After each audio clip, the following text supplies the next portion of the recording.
A very good day to you all.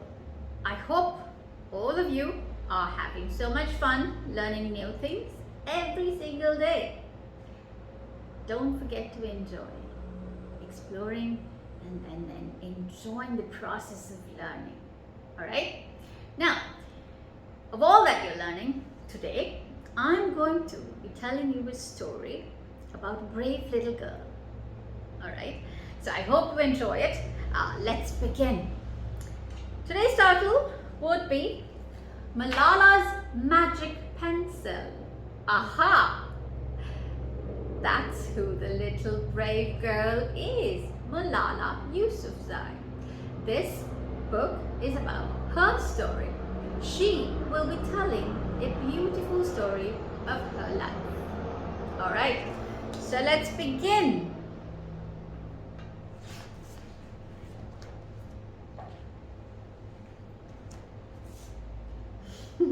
There you are.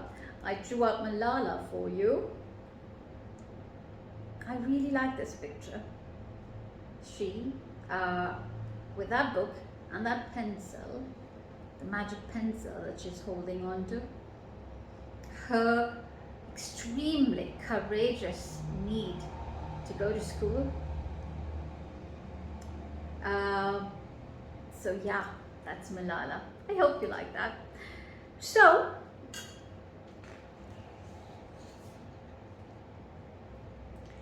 do you believe in magic? Do you? When I was younger, I used to watch a TV show about a boy who had a magic pencil. If he was hungry, he drew a bowl of curry and it appeared. Ta-da! If he and his friends were in danger, he drew a police officer. How cool is that? The boy was a little hero, always protecting people who needed help. There you are. Malala and her brothers watching their very favorite TV show. How I wanted a magic pencil too, thought Malala. If I had a magic pencil, I would use it to put a lock on my door so my brothers couldn't bother me. Stop time so I could sleep an extra hour every morning. Erase the smell of rubbish dumped near our house. Yuck! Into something of a beautiful fragrance, perhaps. And I would use it to make other people happy. I would draw the most beautiful dresses in the world for my mom. The best buildings in the valley for my father, so he could open many schools where children could learn and study for free. A proper ball, so my brothers and I no longer had to play with an old sock stuffed with rubbish. Now that is cool. Malala with her magic pencil. She kept imagining and imagining it. Alright? Every night before I went to bed, I wished for a magic pencil of my own, thought Malala. And every morning I would wake up and check my cupboard. But the magic pencil was never there. That made her a little bit sad. But listen up. One day I was throwing away potato peelings and eggshells at the dump. I was wrinkling my nose, swatting away flies and making sure I didn't step on anything dirty in my nice shoes, when I saw a girl about my age sorting rubbish into piles. Nearby, boys were fishing for metal scraps using magnet on strings.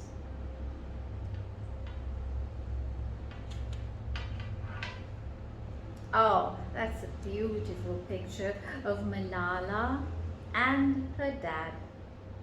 When my father returned home from work, I told him what I'd seen. It made him sad. Abba, I said. Yes, Johnny, he said back. I always liked when he called me dear one. Why haven't I seen the girl in my class? That girl who's there at the rubbish dump? Because, he said. But he didn't finish right away. Because, Johnny, in our country, not everyone sends their daughters to school. And some children must work to support their family. Those boys will sell the metal scraps they find. If they went to school, their families will go hungry. Oh, that's sad. What does that make you feel? What does that make you want to do? Little boys who are supposed to be running and jumping and enjoying school and friends, supposed to be, but are at a rubbish dump, picking up stuff that they could probably sell and gain some money. School was my favorite place, but I had never considered myself lucky to be able to go. So, Malala was a little girl who loved to go to school, but she never thought she could, because things were not the same for her.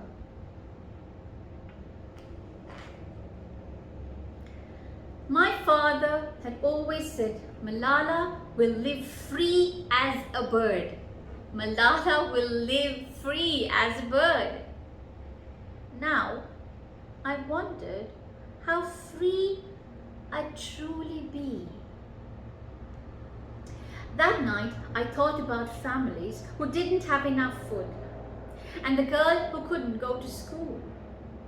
And even about how, when I was older, I would be expected to cook and clean for my brothers, because where I came from, many girls weren't allowed to become what they dreamed of.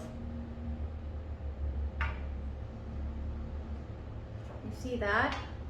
Little children carrying stuff, taking care of their younger siblings, helping their moms and dads find things to eat and drink, and help with making sure they never go hungry. Oh, look at that little girl. She's washing up all the clothes. Her mum probably works at a laundry mart where they have to wash all the linen. Well, how brave these little children are.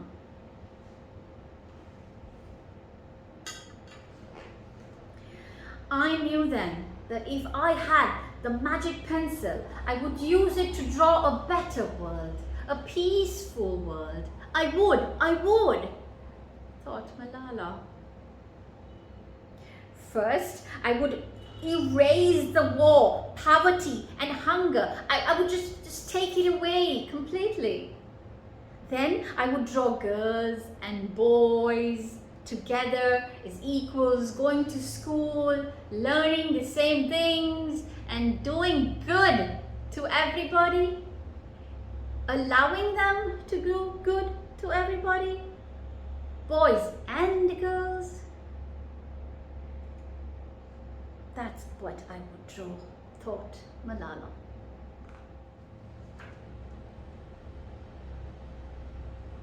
Over the next few years, instead of wishing for a magic pencil every night, I worked hard in school every day.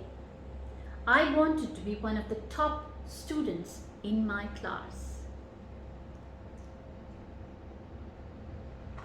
That's Malala in her school with her friends. A lot of girls are coming to school. But soon, powerful and dangerous men declared that girls were forbidden from attending school. They walked the streets of our city now. They carried weapons. Look at how afraid Malala looks.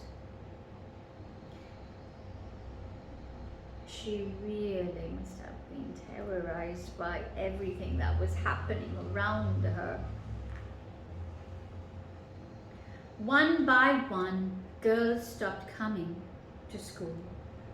Abba, where are all the students? They don't feel safe here anymore, Johnny. How could a few men stop all the girls in our valley from going to school? How? If more people knew what was happening to us, I thought they might help.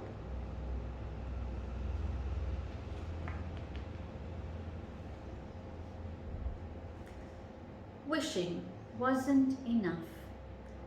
Someone needed to speak out. Why not me? Thought Malala. I wrote about what it felt like to be scared to walk to school and how some of my friends had to move away because of the threat they faced in our city. I wrote and I wrote. I wrote about how much I loved school and how proud I was of my uniform, just to wear that uniform and walk freely to school and to come into a classroom and feel belonging. I wrote about it all.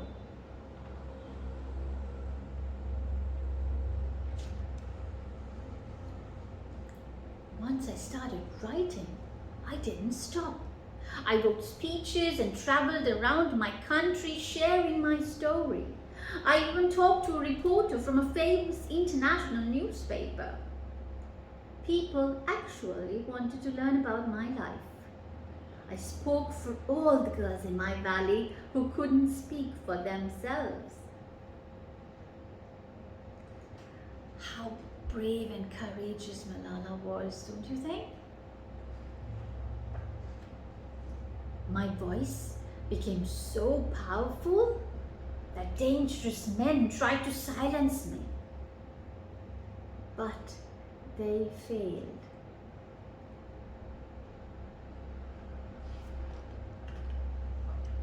And now my voice is louder than ever. Louder because people have joined me. And together we make a chorus, standing up for what we believe. We raise our voices for those in need. Help people in danger, even if they are an ocean away. Think of the world as my family. Malala, brave Malala, shouted the crowds. Go Malala, we are with you. Education for all. We stand with Malala. I am Malala. Education is a basic human right. They all chanted, they all screamed at the top of their voices. Malala, you are the pride of Pakistan. Malala, Malala, keep going. Malala, you are hope and inspiration for all of us. Chanted and chorused the world with Malala. Do you still believe in magic? I do, thought Malala. I wrote alone in my room, but people all over the world were reading my story. Millions now know it and help me spread my message of hope. I had at last found the magic that I was looking for in my words and in my work. A lot of hard work that transformed into magic. It's like spell. The hard work and the hope and the courage that Malala had was like the magic spell, because it started making changes in this world. And how so? I am Malala. I've always wished I could make a world more peaceful place. And every day I work to make my wish come true. Malala was standing in front of huge crowds at the UN summit, talking to world leaders, invited to talk to all these world leaders who would help her make education something that a lot of children have access to, especially girls. She worked hard and she traveled countries and she spoke courageously, not afraid of all those really harmful and bad men and tribes and people who wanted to destroy this effort. She went on and on. Brave Malala. One child, one teacher, one book, and one pen can change the world. The end.